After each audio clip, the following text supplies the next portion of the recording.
Com Crollo e as aranhas mostrando mais do seu lado infantil em meio às apresentações de dublagens, o caos começa a reinar no lado de fora com as ações de alguns sequestradores.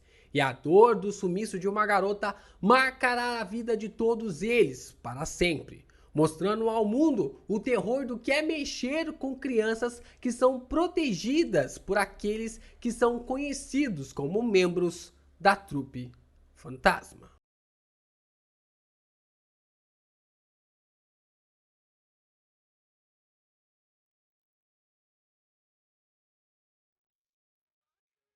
Yo, Geeks, aqui é o LP e vocês estão no canal do Geek Brasil. Fiquem ligados porque esse vídeo contém spoilers do capítulo 397 do mangá de Hunter x Hunter. Meus amigos, que capítulo, cara, que capítulo incrível.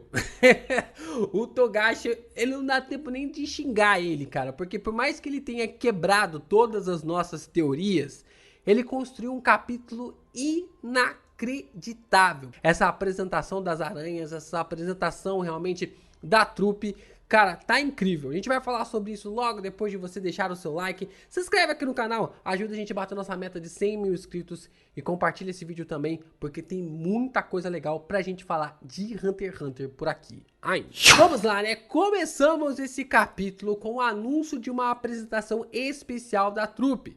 E eles pedem para que, por favor, que as crianças se juntem a eles nessa nova apresentação. Alguém então pergunta sobre a falta de alguns membros e Sheila elogia como Sarasa, Franklin e Nobunaga sempre são pontuais e como desta vez ela não havia chegado ainda, que Sarasa não estava entre eles. Uvo diz que eles sempre chegam com 15 minutos de antecipação e que esse atraso dela é algo impossível. Crollo diz que vai procurar ali por ela e Sheila diz que vai junto com ele e pergunta se Crollo sabe quem foi a cuidadora da Sarasa. A velha então diz que não vê ela desde ontem e ela pensou que Sarasa estava com Crollo e companhia. Finks e Phaeton ajudam na procura também, e Finks está bem desesperado, então mais e mais pessoas se reúnem dentro do salão de apresentação. Finks então chega com a informação que Sarasa não foi vista em casa, e Uvo então diz que pela forma como ela estava agindo ontem, era como se soubesse de algo. Ela poderia realmente ter voltado para o lixão para conseguir uma nova fita. A galera da plateia começa a gritar: estamos aqui, estamos aqui, estamos aqui. E membros ali da trupe perguntam ali pro Crollo o que eles devem fazer. E o garoto então sobe ao palco e pega o microfone. Crollo agradece a todos pelo carinho que eles têm recebido com o show, mas que a apresentação de hoje estava cancelada porque a Sarasa havia desaparecido. Ele informa que ontem, ao voltar para a aldeia, ela desapareceu e eles não conseguiram mais localizar a personagem. E que recentemente tem havido vários desaparecimentos de crianças por toda a cidade de Meteoro, como todos já sabiam. Crollo diz que realmente é uma situação extremamente perigosa, mas que eles não tomaram as precauções necessárias e acabou mandando-a sozinha para casa. Coisa que é mentira, já que a Sarasa desapareceu sem ninguém perceber. O garoto então pega a culpa para si do desaparecimento dela, deixando toda a plateia em um silêncio absoluto. Crollo diz que eles cancelarão a apresentação porque a trupe vai se concentrar em procurar a garota. Então, a plateia começa a chamar Crollo por vermelho, que é a cor que ele interpreta, dizendo que todos vão ajudar a procurar a Sarasa. Crollo tenta dizer que é perigoso, mas todos insistem ali em ajudar. Uvo então diz para Finks passar a chave na moto para eles continuarem a procurar. Crollo e Uvo vão pelas redondezas, pelas ruas, pelas ruelas, por todos os lugares, perguntando sobre a Sarasa, enquanto a trupe inteira e todos que estavam na plateia começam a procurar. Até que então encontram uma bolsa ali que a personagem estava utilizando. E as marcas do carro levam diretamente para uma floresta. Começa a dar uma chuva torrencial e Crollo está em choque com o que está vendo. Há um saco de lixo amarrado por uma corda pendurado em uma árvore. Pakunoda cai no chão de joelhos, chorando enquanto Sheila se aproxima dela. Todos estão em choque com o que estão vendo. E ao abrir o saco, eles terão certeza que a vida de cada um deles mudará para sempre. Há um cartaz ali pregado em uma das árvores com dizeres estranhos, o que por enquanto é impronunciável. E Uvo se pergunta o que está escrito ali. Uvo está irritado e diz que eles precisam abrir logo o saco. E Crollo diz que é ele quem fará isso. Então, Crollo pede para Uvo pôr no chão o saco que ele o pegará. Uvo percebe que Crollo está muito sério e assim lhe obedece. Uvo sobe na árvore, corta as cordas e Crollo pega o saco antes dele tocar o chão. O garoto começa a abrir o saco de lixo enquanto Uvo se aproxima dele. Assim que ele abre o saco, vemos Sarasa completamente desmembrada em vários pedaços e Crollo está em choque. Pés, cabeça, mãos, braços da garota estão totalmente ali separados e Uvo não pode acreditar no que está vendo. Na testa da Sarasa existe outro bilhete pregado com uma língua impronunciável e Nobunaga se pergunta se é a Sarasa que está dentro do saco, totalmente em choque. Finks reforça a pergunta e o garoto não consegue responder seus amigos, até que Uvo força o Crollo a falar algo sobre o que está escrito na droga do bilhete. Crollo se recusa a dizer e Uvo manda ele ir à merda com isso, reforçando mais uma vez para ele dizer o que estava escrito naquele papel. E Crollo se recusa a falar mesmo que isso lhe mate. Crollo então diz que se Uvo quiser mesmo saber, ele precisa descobrir por si próprio e que realmente ele precisa entender com a sua própria vontade o que aquelas palavras significam. Ele pega o Crollo e o joga com tudo no chão, dando as costas para todos. Maki então chama o Uvo ali de bastardo e diz que eles não podem deixar Sarasa para trás. Ela abraça o saco e diz que eles precisam sair dali o mais rápido possível e precisam levar a garota com eles. Maki diz que isso dói, sabe que isso lhe deixa assustado. O Uvo está totalmente assustado por ter perdido uma amiga tão próxima e pede desculpas enquanto Pakunoda grita chorando sem parar.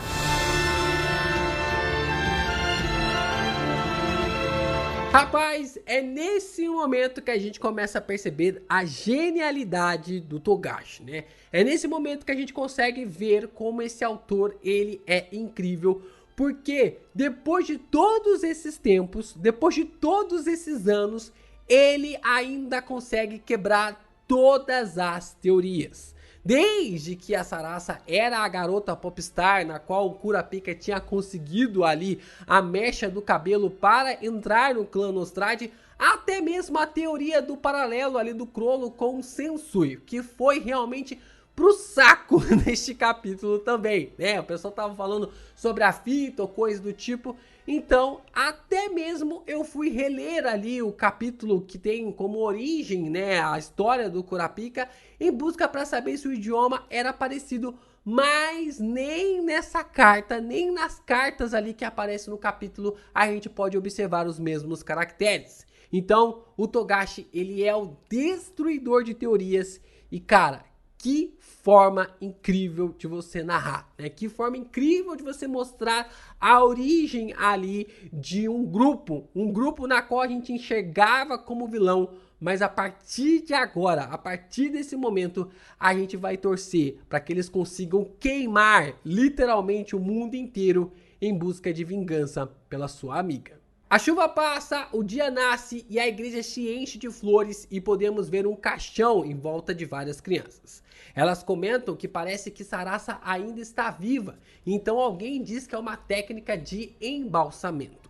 O sacerdote explica que isso é uma técnica para deixar o corpo no estado mais próximo possível do seu estado original. A técnica, ela é bem parecida ali com a que o Hisoka utiliza, ela é diferente, é claro, né? Ela tem ali as suas próprias características, mas lembra bastante a forma como o Hisoka pode utilizar o seu poder, na forma até mesmo como a gente viu ele utilizando depois da sua batalha contra o Chrollo. O sacerdote diz que é um milagre eles terem conseguido restaurar a Sarasa nesse estado e diz que gostaria de agradecer ao embaixador ali chamado de Renko.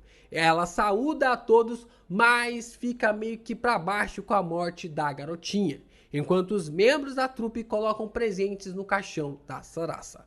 Uvo beija a fita e diz que agora eles memorizaram tudo e dessa forma Sarasa pode ficar com ela, pondo ali a fita no caixão.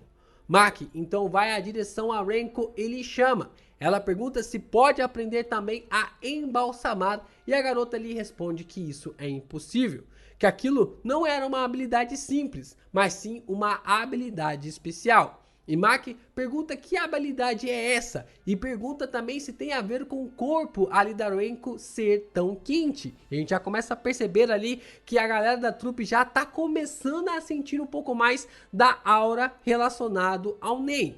Renko diz que pode ver os olhos bonitos da Maki e também pode ver sua aura. E olha para ela dizendo que ela tem passado por momentos difíceis e que provavelmente isso levará ela a grandes descobertas. Renko então diz que toda vez que a garota ter permissão ali das cuidadoras, ela poderá visitá-la e que será sempre bem-vinda. Então vemos um cartão com traços e 2 corações. Seria também algo ligado ao Hisoka, mais uma vez algo dessa personagem ligado ali ao Hisoka, ou seria apenas coincidência? Ela informa a Maki para pegar uma condução e ir até o vale de Kirimori, e assim que mostrar o cartão, ele fará o transporte da garota ser de graça. Eles então enterram Sarasa no cemitério e vemos Chrollo e Uvo indo embora sozinhos.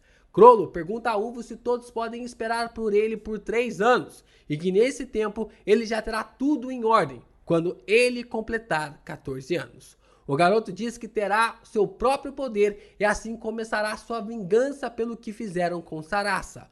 Hoje ele é apenas um grão de areia jogado no deserto e quando ele voltar ele vai levar a todos em uma viagem pelo mundo. Uvo diz o que pode mudar ali nesses 3 anos, ou esperar realmente daqui 3 anos. E Chrollo responde que muitas coisas mudarão. O garoto então diz que existe uma revolução acontecendo hoje na vida como as pessoas se comunicam e que elas poderão se conectar umas às outras na velocidade da luz. Chrollo diz que assim que eles conseguirem realmente ter em posse essa tecnologia, eles conseguirão chegar nas pessoas que fizeram isso com a Sarasa, porque os criminosos com certeza possuem as filmagens do que fizeram com a garota. E aí, meus amigos, aí que vem a grande explosão de cabeça, né? Porque o Uvo, ele fica surpreso com essa afirmação do Chrollo e o garoto diz que havia um grande cheiro de bebida e cigarro no local e que a cena foi planejada com uma certa direção em mente. Chrollo diz que havia várias bitucas de cigarro no local e que elas estavam ali porque as pessoas estavam gravando ali uma cena. O garoto, com uma raiva transbordante em seus olhos, diz que usaram a Sarasa em um filme para apresentar um trabalho ao mundo. Ou seja, mataram a garota para que a cena parecesse real em um filme, já que ela era uma criança sem registro, para mostrar o massacre, dando a impressão que era o mais real possível, né? E aqui, meus amigos, aqui eu só tenho que torcer pro Chrollo queimar todo mundo mesmo, cara. Porque uma pessoa pensar em criar um filme e utilizar realmente uma criança, cara, usar uma criança para fazer realmente com que a cena seja a mais real possível, olha, eu só posso esperar isso disso no personagem mesmo, cara, porque ver e ficar contra as ações do Chrollo, o Togashi faz a gente ter umas escolhas e faz a gente ter ali umas torcidas de uma forma complicada, Mas ainda bem que é ficção, né? Ainda bem que é ficção, então tá tudo bem, tá tudo bem. Mas o que eu acho interessante é a criação da Trupe Fantasma. Ela está completamente ligada à criação de filmes, né? Desde sua concepção com a dublagem ali de animações ou até mesmo de filmes, e também de uma forma ali ligada à morte de uma amiga, contracenando a morte em uma cena de um filme, né? Como a gente pode perceber que a Sarasa, ela foi morta para que essa cena fosse filmada da forma mais real possível.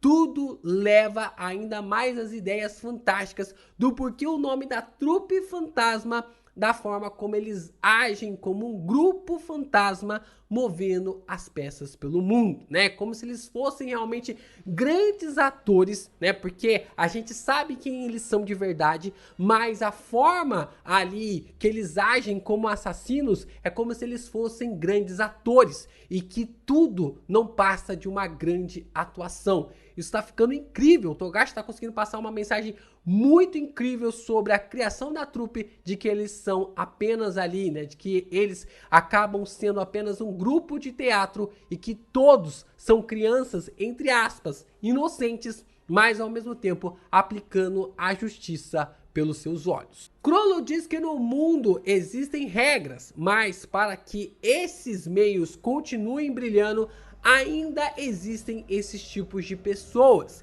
que precisam realmente continuar explorando brechas nessas fronteiras para procurar uma saída.